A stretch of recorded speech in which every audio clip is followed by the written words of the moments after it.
Hello, আসসালামু আলাইকুম বন্ধুরা। কেমন আছো তোমরা সবাই? আশা করি অনেক অনেক ভালো আছো।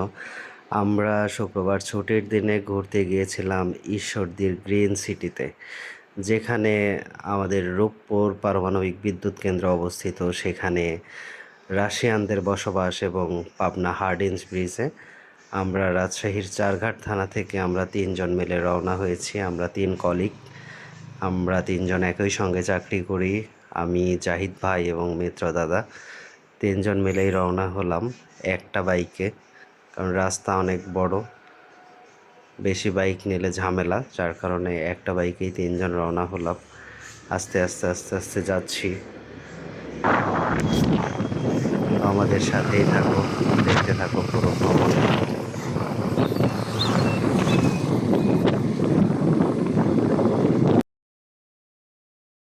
আমরা রওনা হওয়ার পরে মোটামুটি ৬০-৭০ কিলোমিটার তো রাস্তা হবেই আনুমানিক।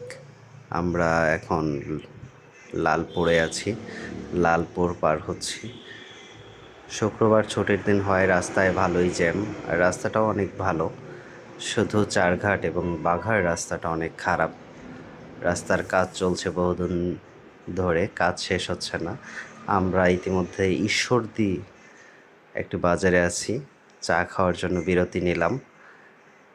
ঈশ্বরদী থেকে রূপপুরের দিকে যাব, এখানে ট্রেন ক্রসিং পড়েছে। আমরা ট্রেন থেকে নেমে কিছুক্ষণ অপেক্ষা করলাম, ট্রেনের সঙ্গে কিছু সেলফি নিলাম। ভাইয়েরা পেছনে আছে, আমি গাড়ি থেকে নেমে সামনের দিকে এসেছি।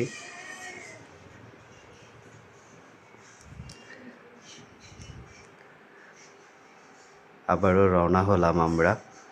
রাস্তাটা অনেক সুন্দর, আর রাস্তায় ট্রাফিক নাই বললেই চলে। এছাড়াও হচ্ছে এখানে আমরা ঘুরতে গিয়েছিলাম সন্দ্বীপ রিসোর্টে। এখানে সন্দ্বীপ রিসোর্টের ভিতরটা অনেক সুন্দর। সন্দ্বীপ রিসোর্ট হচ্ছে রূপপুর থেকে আনুমানিক 10 কিলোমিটার সামনে।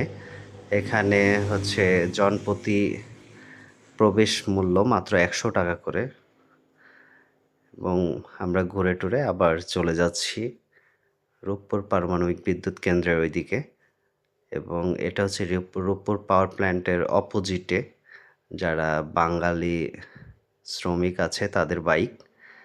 আমরা এখন যাচ্ছি লালন শাহ ব্রিজে, এবং লালন শাহ ব্রিজের অপোজিটেই আছে হচ্ছে হার্ডিঞ্জ ব্রিজ। দুইটার একসঙ্গে এতই সুন্দর লাগে দেখতে, দেখলে বুঝতে পারবা। এবং সেখানে হচ্ছে সেইখান থেকে পারমাণবিক বিদ্যুৎ কেন্দ্রের যে চুল্লিগুলো আছে সেগুলো দেখতে কিন্তু আরও মজাদার, অনেক ভালো লাগে। এবং এখানে রাস্তায় দাঁড়িয়ে অনেকেই ছবি তুলছে, এবং আমরাও ঘুরে আসার সময়, ব্রিজটা শেষ করে আসার সময় আমরাও অনেকক্ষণ দাঁড়িয়ে ছবি তুলছি।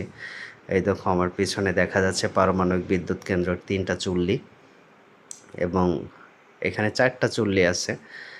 এবং নদীতে দেখা যাচ্ছে যমুনা নদী। যমুনা নদীতে একটি ট্রলার যাচ্ছে বালু বোঝাই করে। আর পাশে দেখা যাচ্ছে হার্ডিঞ্জ ব্রিজ। আমরা হার্ডিঞ্জ ব্রিজের নিচেও নেমেছিলাম। নিচে নামতেও ভালোই লাগে, খারাপ লাগে না। মানুষজন ছবি তুলতেছে, গার্লফ্রেন্ড বয়ফ্রেন্ড আসে ঘুরতে।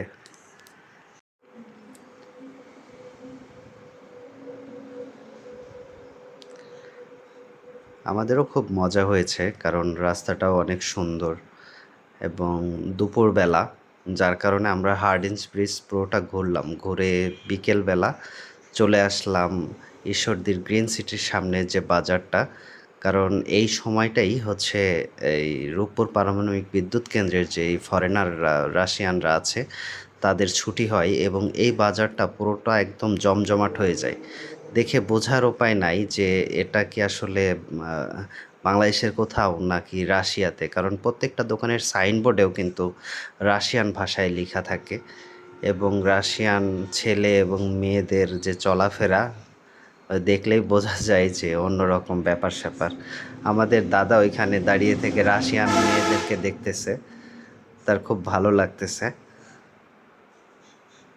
এখান থেকে রাশিয়ানরা বের হচ্ছে কোথাও ঘোরার জন্য হয়তো।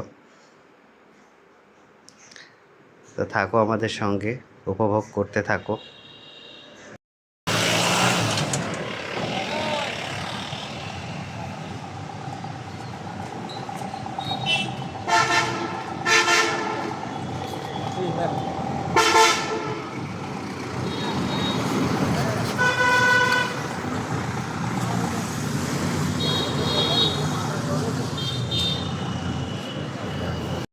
এই বাজারে অনেক কিছুই বিক্রি হচ্ছে।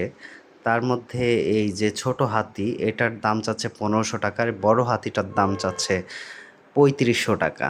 এই মাটির তৈরি জিনিসপত্রের যে এত দাম দেখলে জাস্ট অবাক হয়ে যাবা। মানুষজন হচ্ছে কিভাবে কিনে এগুলা। আর এখানে সবচাইতে আকর্ষণীয় জিনিস হচ্ছে এই এদের সবজি এবং ফলমূল যেগুলো আছে এবং যে জিনিসগুলা অনেক টাটকা এবং অনেক নতুন নতুন এবং অন্যান্য ইউনিক টাইপের, যেটা অন্যান্য জায়গায় পাওয়া যায় না। আমরাও কিছু শপিং করেছি সেখান থেকে